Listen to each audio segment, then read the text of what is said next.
We're given a formula n times a equals 360.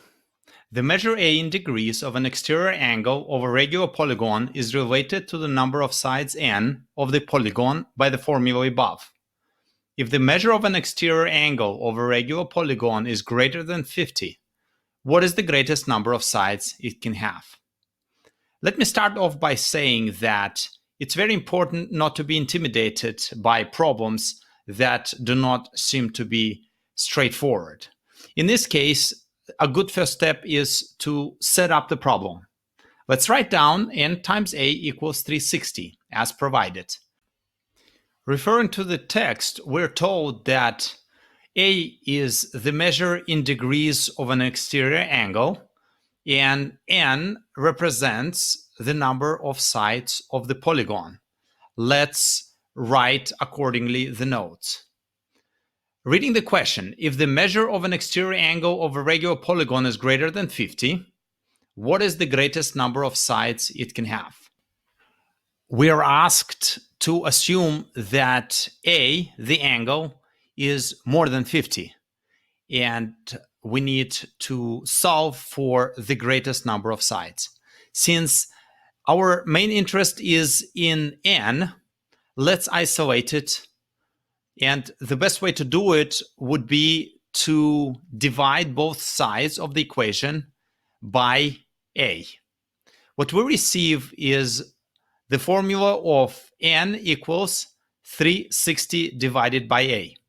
You should by now be familiar with this basic manipulation technique, where in isolation, in this case, since n is multiplied by a, we choose to divide by a both sides of the equation. Let's take a second look at the formula that we have on our hand right now. N equals 360 divided by a. We're trying to maximize n, which means that we need to stay as low as possible for degree a. So since we're given the angle as greater than 50, in order to maximize n, we are best served to assume that that angle is, let's say, 50.1 degrees. And the reason is that the larger the angle, the smaller would be our result, because we're dividing by the angle, and as we know, dividing by a larger number leads to a lower result. Let's set it up as 360 divided by 50, keeping in mind that it's actually slightly larger than 50, the number itself.